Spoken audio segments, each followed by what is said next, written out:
దశాబ్దాలుగా అరణ్యాలలో తిరుగుతున్న ఇద్దరు సీనియర్ మావోయిస్ట్ నాయకులు రాచకొండ పోలీసు ఎదుట లొంగిపోయారు.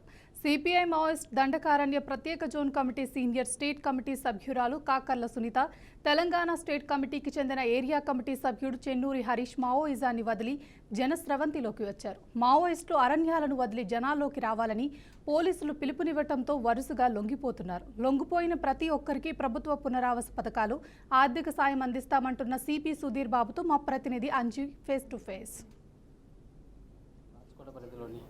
కమిషనర్ సుధీర్ బాబు దగ్గర ఉన్నాము. ఈరోజు ఇద్దరు మావోయిస్టులు లొంగిపోవడం జరిగింది. దానికి సంబంధించిన విషయాలు మన సార్తో కలిసి సార్ ఈరోజు ఎంతమంది మావోయిస్టులు లొంగిపోయారు?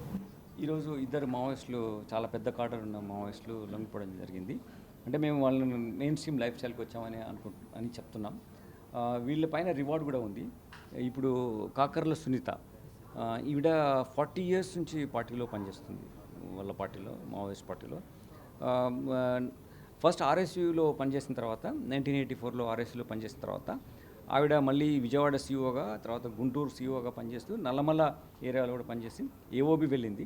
దాని తర్వాత దండకారణ్యంలో పనిచేస్తుంది. ఇప్పుడు ఈ మొత్తము ఏరియాస్లో 40 సంవత్సరాలు పనిచేస్తూ ఒక 5 ఎన్కౌంటర్స్లో, ఎక్స్చేంజ్ ఆఫ్ ఫైర్స్లో with police she took part in those exchange of fires. She is the party's ideologue. ఇది central committee member, senior central committee member. మళ్ళీ ఐడియాలాగ్ అంటే ఇప్పుడు చాలా రిక్రూట్మెంట్ ఏఓబీలో జరుగుతున్న టైంలో వాళ్ళ క్లాస్ తీసుకోవడము, వాళ్ళను ట్యూన్ చేయడము, వాళ్ళను ఐడియాలజికల్లీ మావోయిస్ట్ ఐడియాలజీని ఇంబైబ్ చేయడం వాళ్ళ మైండ్స్లో యాక్టివిటీ చేస్తూనే ఆవిడ వాళ్ళకున్నటువంటి క్రాంతి మ్యాగజైన్లో ఆర్టికల్స్ రాయడం జరుగుతుంది. ఎంటైర్ ఇంటలెక్చువల్ బ్యాక్బోన్గా పనిచేసింది ఆవిడ. అంతేకాకుండా వాళ్ళ పార్టీ ఇష్యూస్ డిసిషన్స్ మేకింగ్లో కానీ, లేకుంటే వాళ్ళ స్ట్రాటజీస్ ఎవాల్వ్ చేయడంలో కానీ ఈమె చాలా యాక్టివ్ రోల్ ప్లే చేసింది. ఈవిడ ఆర్ఎస్యూలో ఉండడం కన్నా ముందు వాళ్ళ ఫాదర్ కూడా విరసంలో విప్లవ రచయిత సంఘంలో యాక్టివ్గా పార్టిసిపేట్ చేస్తారు. అంత వరవరరావు అండ్ గద్దర్తో కూడా వీళ్ళ ఇంటికి రావడము, వాళ్ళతో మాట్లాడము, ఆ ఇన్ఫ్లుయెన్స్ అయ్యి వీళ్ళు పార్టీలో వెళ్ళడం జరిగింది. So 1984 actually. సో అప్పుడు ఫస్ట్ ఇంట్రడ్యూస్ అయ్యి 85 నుంచి యాక్టివ్గా వెళ్ళిపోయి 86లో ఆమె అండర్ గ్రౌండ్ వెళ్ళిపోయింది. అప్పటి నుంచి ఇప్పటి వరకు 40 years పార్టీలో పనిచేస్తుంది. తెలంగాణ గవర్నమెంట్ ఎలాంటి రివార్డ్స్ ఇస్తుంది వాళ్ళకి ఏమైనా పునరావాసం కల్పించే అవకాశం ఏమైనా ఉందా? యాక్చువల్లీ వాళ్ళు ఇక్కడ ఎందుకు వచ్చారు అని మనం ఆలోచించినప్పుడు 387 మంది ఇప్పటివరకు వచ్చి ఇక్కడ మన తెలంగాణ పోలీస్ అధికారి దగ్గర, తెలంగాణ గవర్నమెంట్ ముందు వాళ్ళు జనజీవన సంవత్సరం కలిశారు. ఎందుకంటే మనం ఇస్తున్నటువంటి రిహాబిలిటేషన్, ఇప్పుడు మీరు చూసారు ఇప్పుడే మీ ముందే వాళ్ళకు ఇప్పుడు సునీత మీద ఉన్నటువంటి 20 లక్షలు రివార్డ్ ఆమెకి ఇవ్వడం జరిగింది. అలానే హరీష్ దగ్గర మీద 4 lakh rupees వీళ్ళకి ఇవ్వడం జరిగింది. So that is one incentive we are giving. ఇక్కడ తెలంగాణలో కల్చర్ ఎట్లా ఉందంటే, ఇట్ ఈస్ నాట్ లైక్ ఒక ఆఫీసర్తో కాదు, ప్రతి అధికారి ఒకే రకమైన ఆలోచనలు ఉన్న ఒక ఓవర్ పీరియడ్ ఆఫ్ టైం తెలంగాణలో కల్చర్ ఎట్లా ఉంది. కాబట్టి మన అధికారులు ఉన్నటువంటి ఓరియంటేషన్, సరెండర్ అయిన వాళ్ళని ఇంకా పాత నేరస్తులుగా చూడకుండా వాళ్ళని తప్పు చేశారు ఆ టైంలో, whatever the ideology they have, but they have come back to the mainstream lifestyle and we are accommodating their whatever the request. So Indiramma ఇల్లు ఇవ్వడం జరుగుతుంది వాళ్ళకు, వాళ్ళ రివార్డ్ మనీ వాళ్ళకు ఉంటుంది. మెడికల్ రిలేటెడ్ ఏమైనా అసిస్టెన్స్ కావాలంటే మేము ఎక్స్టెండ్ చేస్తాం. We will be their godfather for all practical purposes. ఆమె ఎప్పుడైనా మమ్మల్ని వచ్చి కలవచ్చి చెప్పాను సునీతకు.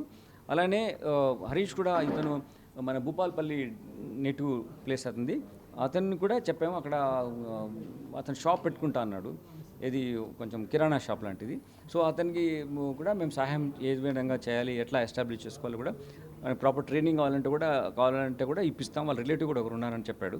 సో కొంచెం ట్రైనింగ్ ఇచ్చి ఎలా షాప్ రన్ చేయాలి కూడా, అటువంటి activities, not only giving money to them, వాళ్ళకు స్థైర్యం ఇవ్వడం, మోరల్గా సపోర్ట్ ఇవ్వడం, ప్రాపర్గా సెటిల్ డౌన్ అవ్వడం, దెన్ కంటిన్యూస్గా వాళ్ళ గ్రోత్ ఎలా ఉంది అనేది మానిటర్ చేస్తూ వాళ్ళతో ఉండడం, ఇది మా విధానం.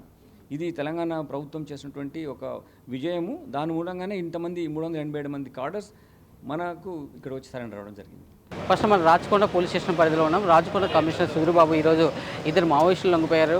సుధీర్ బాబు ముందర ఇద్దరు మావోయిస్టులు లొంగిపోయారు. ఇద్దరు కీలక నేతలు అనేది సుధీర్ బాబు దగ్గర లొంగిపోవడం జరిగింది. సునీత ఈజ్ 40 సంవత్సరాల నుంచి ఈ సైన్యంలో, అంటే ఈ దళంలో 40 సంవత్సరాల కీలక పాత్ర వహిస్తున్నారు.